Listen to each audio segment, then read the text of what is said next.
Coming up on today's Wild West, we'll take you where the West begins, the historic Fort Worth Stockyards, and show you why millions visit every year. Plus, saddle up at historic Hunewill Ranch. I'd spend all summer here if I could. A family ranch with roots in the California Gold Rush. And you'll see two of the best collections of the Old West's best artists, Remington and Russell. It's all next on today's Wild West. The Wild West. It's still out there. And we'll show you how to find it. This is today's Wild West.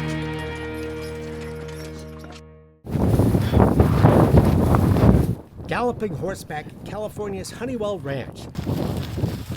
Here outside Bridgeport, at the base of the towering eastern Sierra Nevada, big, flat, wide-open mountain pastures are the perfect place to let your pony run. And run and run.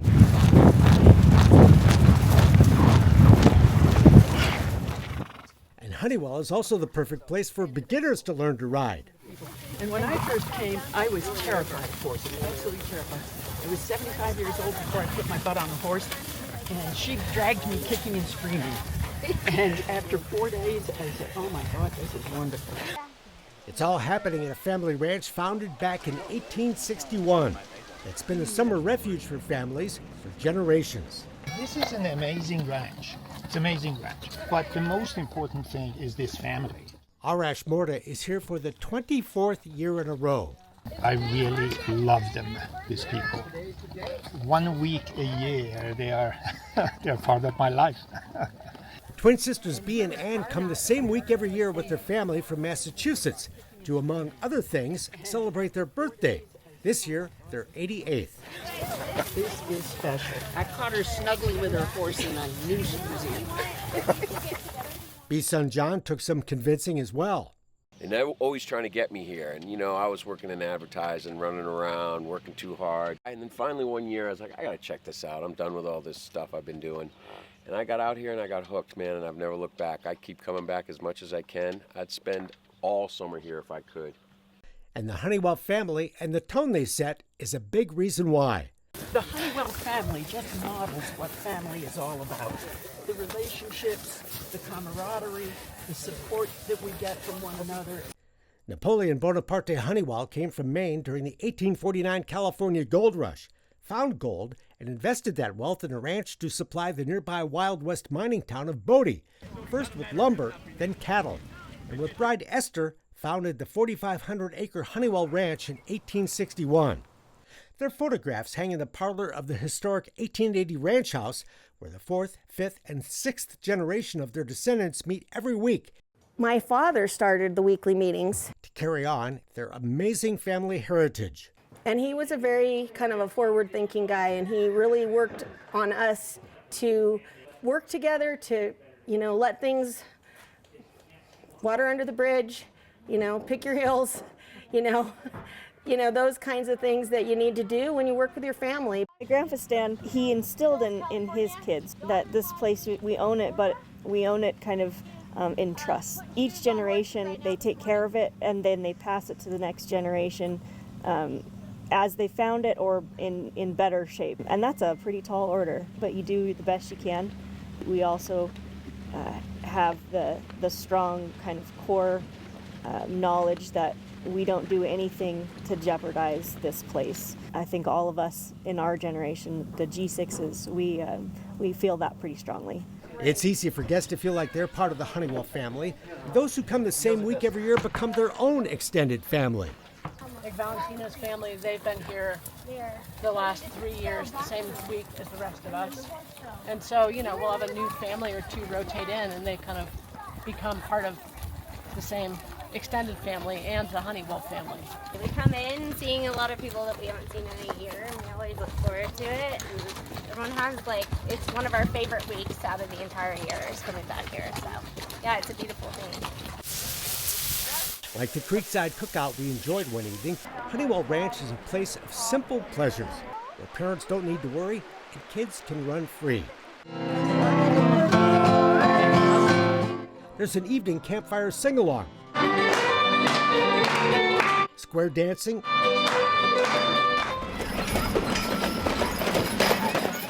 and a wagon ride.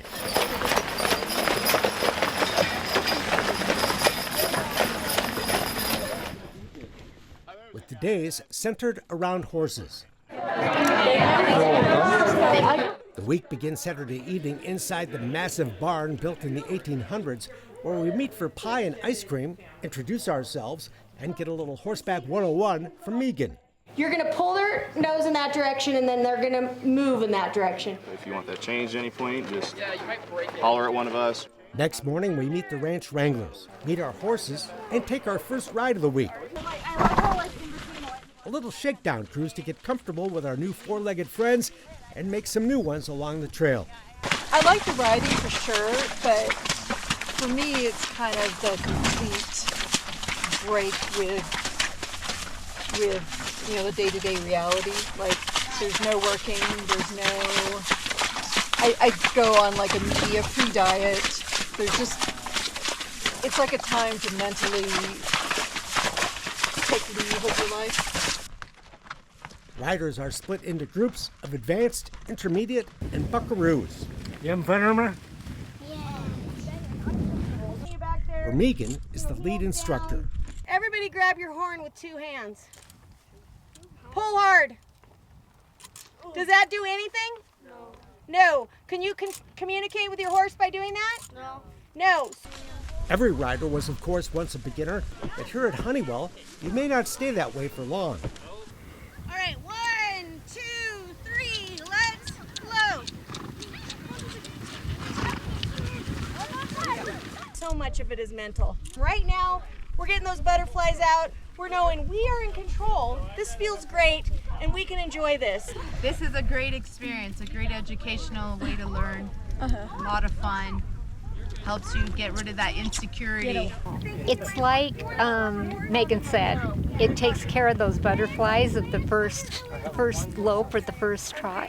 So you get to give it a shot and make sure you can do it. They know exactly how to match the rider with the horse. You see that, they're small little kids, they're safe.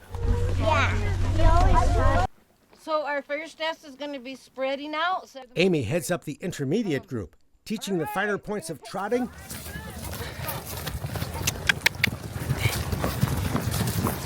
and the 5 S's of loping. Fourth S is speeding tickets. Okay? You need to stay behind whatever wrangler is leading the lope. Kids catch on in a hurry. I had so much fun. My happy place. As do their parents. A lot of fun.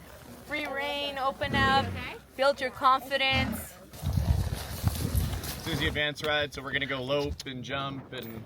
Not much instruction for the advanced group, just a few simple rules. Our last rule is on this ride, we don't like paperwork, so stay on your horse.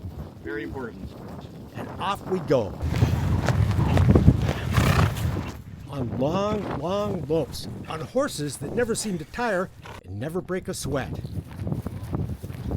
Yeah, they'll catch a week or two off here and there, but they work pretty darn hard. And so at this point, they're in pretty dang good shape. Along the way, there's lots of time to get to know the very interesting group of people here for the week. Most of the people on this ride have been coming here for many, many years. And so they know the drill and are good riders, so we go see a little bit more country and do some more riding. Which includes the head engineer of a major airline, a neuroscientist, an art therapist. Then I retired from that when I was 70. And Sister Ann, a Catholic nun working in education to this very day, who keeps getting recruited every time she tries to retire. I said, I'll do anything for 1 year. I can help you out.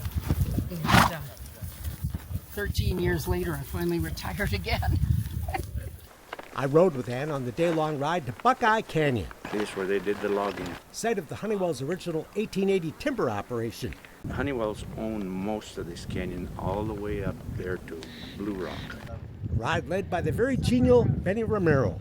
I could spend every day up here in the mountains. I love them. It's quite the scenic journey.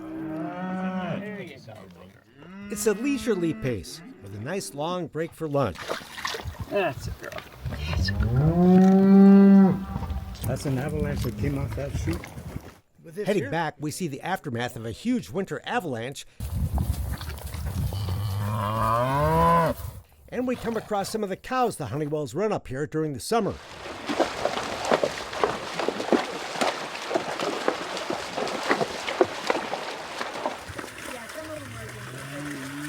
Back at the ranch, we get a taste of driving cattle as we gather a herd for a little horseback game known as trailer loading. But first, got to round up those cows. It doesn't seem to matter who you are. Most everybody wants to go on a cattle drive, even a short one. It doesn't take too long, and we have the cows driven into a big arena where the games begin. The rules are pretty simple. 4 riders cut 4 cows out of the herd, drive them down the arena, and into a waiting trailer. Go push them on up! Yeah! Yeah! Yeah! Woo! Very good job, you girls. Thank you. Good job to you guys, too. However, the execution can be a challenge. It kind of goes crazy once in a while. But hey, it's all just for fun. Everybody's having a blast. Exactly. It was great teamwork. Absolutely, way to go, you know. Game over. There's one last mission. Drive these cattle back to the barn and out into the pasture. Raising cattle here is serious business, and the ranch runs more than 1,000 cow-calf pair. But Hunewill does offer weeks during the year for those who want to experience what driving and working cattle is all about. The ranch also raises horses, and one evening after dinner we get to meet the new colts and fillies up close and personal. This is Kesha. A win-win for both the guests and the animals. This is all about exposing the colts to people and getting them gentle. And then the people get to see them, and everybody is a win-win because everybody loves these babies.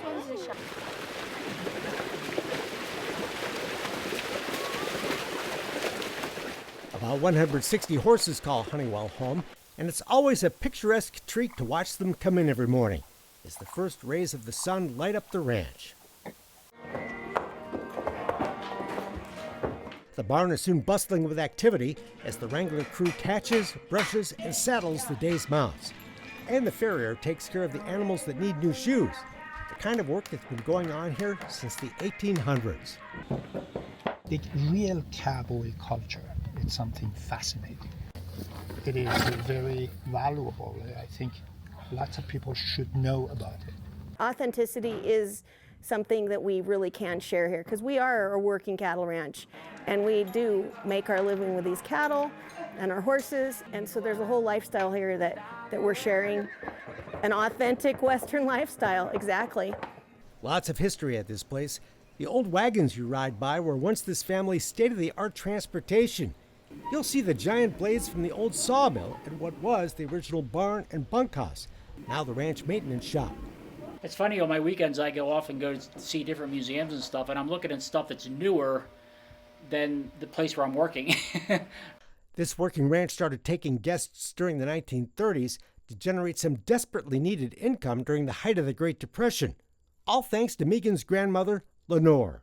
And the beef prices being so low and they couldn't pay the taxes, and she had been a school teacher and she was kind of a people person, and she had the idea to start the guest ranch, and she was very successful at that and built it up to the cabins that we have today. And how many grandparents get to see their grandchildren and their great-grandchildren almost every day? Jan Hunewill, Stan's widow, and nearly 90 when we talked, has been here for much of that history and is thrilled to see the new generations making their own. It's wonderful that everybody gets along and is happy doing what they're doing. From little tiny age, they've worked cattle together in the corral and gone out, and the parents take the little ones riding. Oh yeah, she rides a bunch. Generation 7 is already 7 members strong and horseback before they're even a year old. She's 7 months. Yep. So she's been riding since she was about 4 weeks old when we went on horseback for the first time. It's a reassuring sight to those who love Hunewill Ranch and the Hunewill family, which so many people feel part of during the treasured time they spend here every summer. Hi, I'm Mark Fedoruk. Today's Wild West is in the historic Fort Worth Stockyards. We'll take you for a horseback ride, show you a longhorn cattle drive, and a whole lot more coming up on today's Wild West. A longhorn cattle drive down the streets of the historic Fort Worth Stockyards. An authentic taste of the Old West, and the town calls itself where the West begins.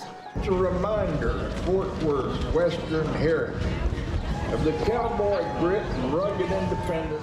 The West is indeed alive and well along the Stockyards cobblestone streets, once the last stop for the cowboys driving vast herds of cattle up the legendary Chisholm Trail, which came right through Fort Worth. Fort Worth was one of the last stops to gather supplies, have a good time, before they crossed the Red River into Indian Territory.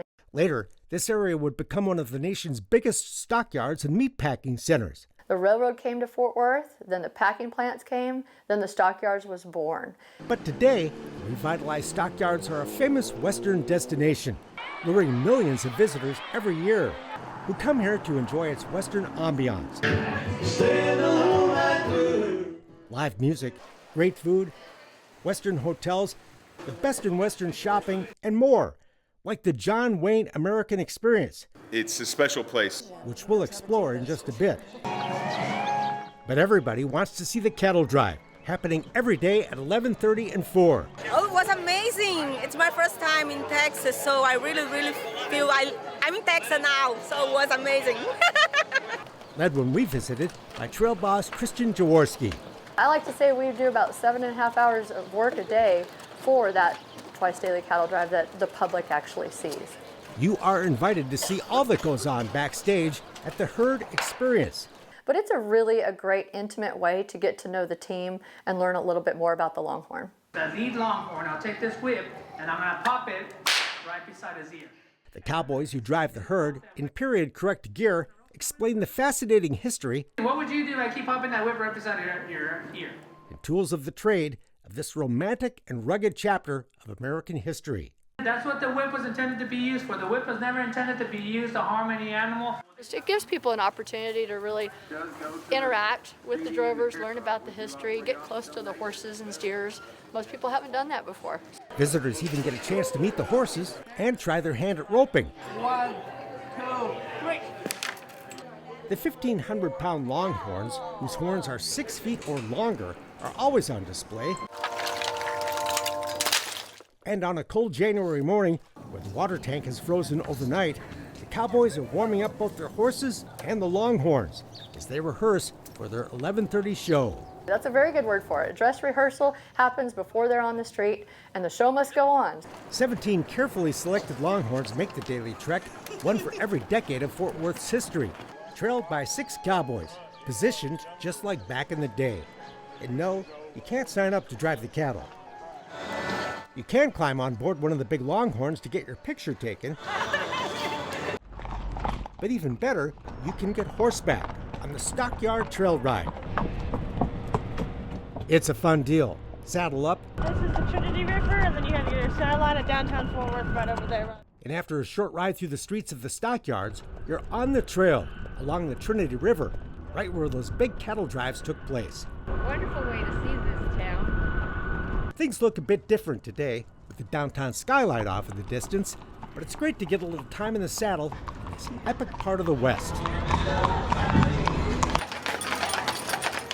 Don't ride? Don't worry. Hop on board a stagecoach or a covered wagon, a ride that rolls right by the headquarters of the American Paint Horse Association, located in what was once one of the big mule barns. Obviously, there's not a mule auction here in the Stockyards any longer, but it's really neat to come walk the halls of these buildings and kind of feel that history. The Paint Horse Association has done its best to preserve the historic character of the building and keep that touch, with the original architecture, the hay lofts, and it's neat to have that connection to an earlier time and, that still share that way of life that we all really love. And their office is decorated with images and sculptures of legendary horses and equestrians. Our office is kind of designed as a living museum. No two paint horses are alike, and it's fascinating to learn all about this unique and colorful breed. This is the only major breed registry founded by a woman, Rebecca Tyler Lockhart. And you're welcome to visit. Our tours are open to anybody. It's a great way to experience the paint horse, experience the Western lifestyle, and get a little behind the scenes of the Stockyards experience. The Stockyards are home to a number of Western museums, including one that celebrates America's best-known cowboy, John Wayne, an American experience. The Stockyards really has become an iconic Western location, and so what better place for us to bring John Wayne and his legacy to his fans out there. The experience is 10,000 square feet of the life of John Wayne.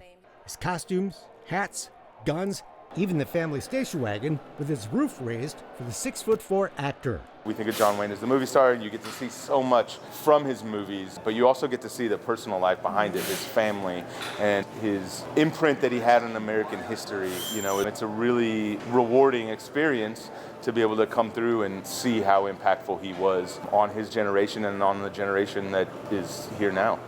There's all kinds of cool stuff in the gift shop to take home as well. In fact, the Fort Worth Stockyards are one big Western gift shop, with Western stores that are famous in their own right. We have been here since the 80s, but I believe it's over 100 years old. Places where cowboys and cowgirls will want to buy everything. There's so much going on in the historic Fort Worth Stockyards, it'd take a major motion picture to explain it all. The bottom line is, if you're a cowboy and you like the American West, you got to check this place out.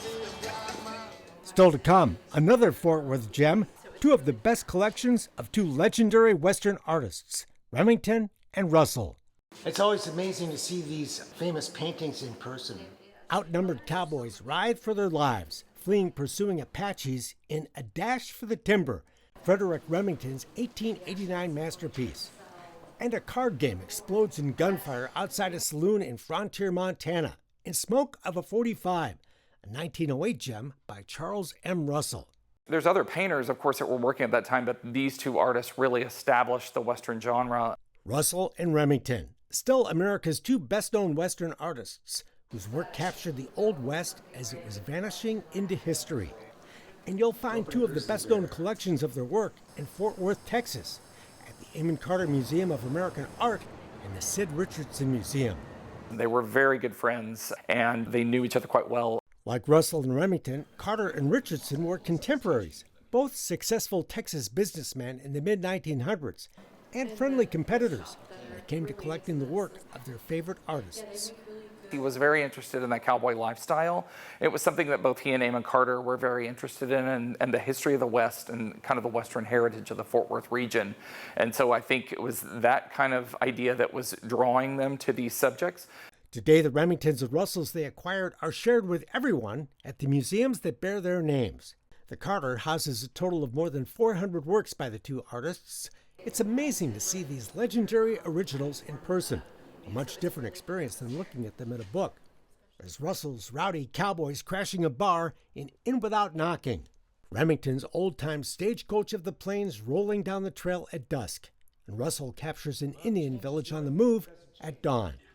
It's Western art that set the standard by two very different Western artists. Two artists couldn't be more different in many ways. Russell was a self-taught artist, and so his style gradually evolves over his career. Remington, on the other hand, was a little more trained. He had some training at Yale, but by the end of Remington's career, he was really trying to move away from being known as an illustrator, and he wanted to be known as a fine artist. So he was really kind of developing almost a what I call an American Western Impressionist technique in the last decade of his work. The Sid Richardson collection is smaller in number, 52 Russells and 24 Remingtons. This collection might be one of the smaller collections of Remington and Russell's works, but the quality of the collection is very, very high. The Richardson Russells span Charlie's entire career. The Remingtons are from the last years of his life.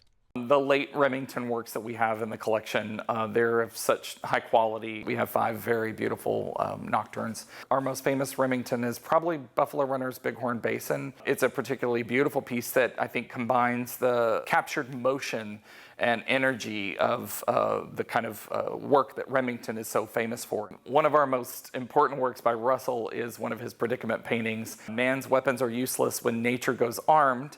And it's a particularly humorous scene, and I think it really shows off the cowboy artist and his storytelling abilities at his heights. Many excellent books have been written on Remington and Russell. Both were born in the 1860s, and both men were gone by 1926. But the Wild West, their art captured of cowboys, Indians, and a vanished way of life, remains a powerful influence on our perceptions of the American West to this very day. They were so known by the public in their own time and day, and after their passing, they've just continued to be looked back to as kind of the source imagery for Western art. And I think it's important to keep in mind, too, that the Western cinema looked to Remington and Russell's work for stagings and settings, for Western movies, Western television, so that it's really become an enduring part of the visualization of the West through the work of these 2 artists. And you're welcome to visit the Old West of Remington and Russell next time you're in Fort Worth at the Amon, Carter, and Sid Richardson, where admission is always free. That's it for now. We're back next time with more cool stuff from today's Wild West. I'm Mark Bedore. We'll see you down the trail. For more information on the people and places featured in today's Wild West, or to order show DVDs and books, visit today'swildwest.com. Funding for Today's Wild West provided by the Leggett Foundation, the Atherton Foundation, and the Chuck Wagon Trail Riders Foundation.